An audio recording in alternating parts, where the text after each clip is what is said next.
In this week's video, I want to talk about the importance of clear language. This is a supercharged topic for many of us, and so I really just want this video to be a space to get us thinking about the language in which we use and why we use it. This is a huge topic, and I'm not going to be able to get into all the nuances, but I really want this video just be an invitation for us to consider our language and our speech patterns and how they affect the world in which we live. Maybe you saw my most recent post in which I said, essentially, don't say hey guys to me, or do you say hey guys when you actually mean hey women? This is not something I would ever correct, but maybe just remind women, specifically if they're speaking to other women, to notice the language that they're using.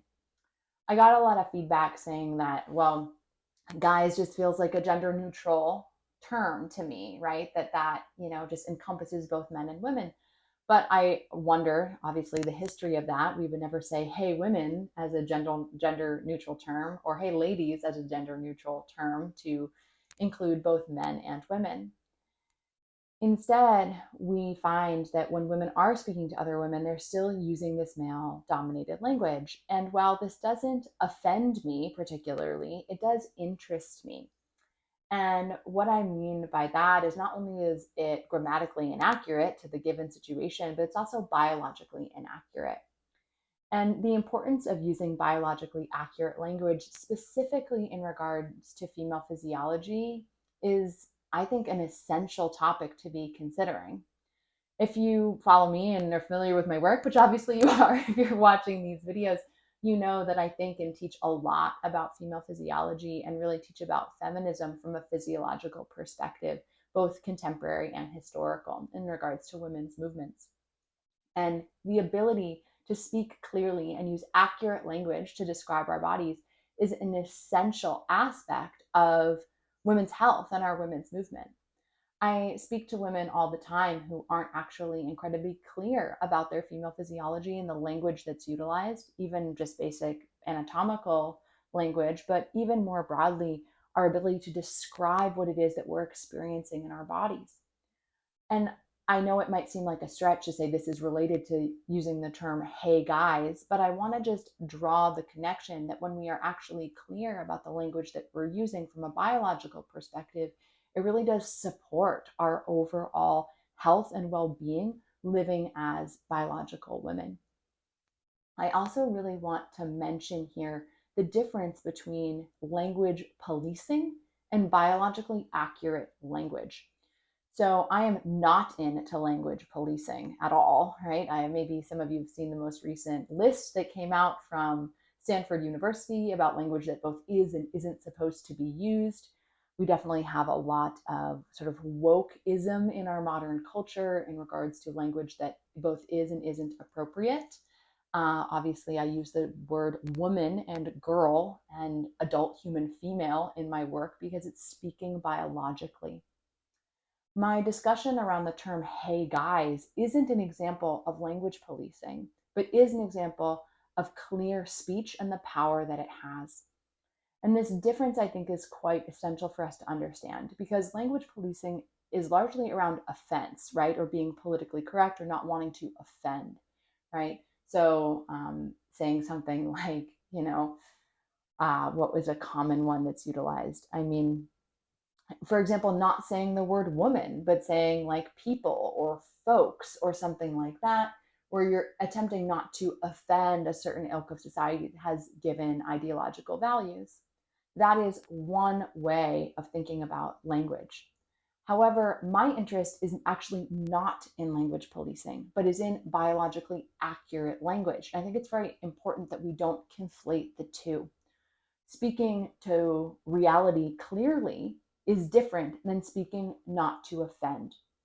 So, if we're taking another example from the Stanford list, for example, one was choosing instead of like, oh, these are my walk in hours, essentially saying these are my office hours in an attempt to be inclusive of people who don't walk. Yes, okay, that one, you might quib about it, but it is actually more biologically accurate that maybe you're not walking. Okay. And yes, it might offend some, but it is still speaking to biological reality in that circumstance. That might be a piece of language that I would adopt. While I'm not into policing anyone about it, I am interested in those adaptations in language. Another one that I wasn't particularly interested in was the fact that the word brave was removed from our uh, lexicon that's considered to be allowed or politically correct under Ivy League standards within the United States. And that was based on a relevance to, or a reference to, what was called the courageous noble savage, according to Stanford, and was offensive essentially to indigenous people.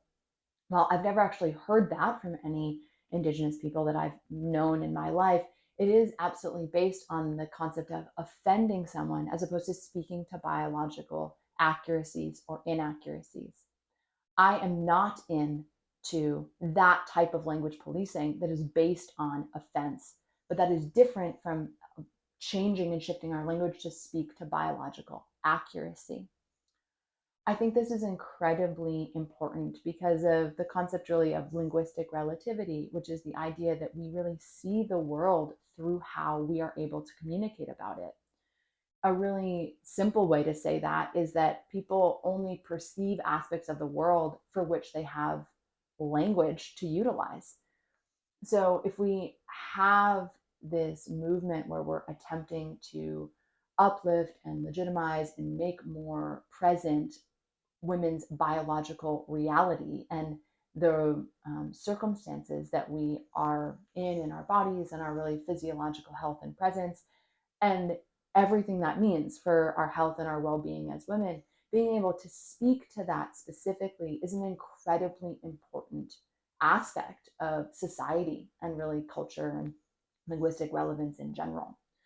So while I want us to be thinking about this difference, I really do want to stress the point that this, caring about word choice is not the same as language policing, but it is incredibly important.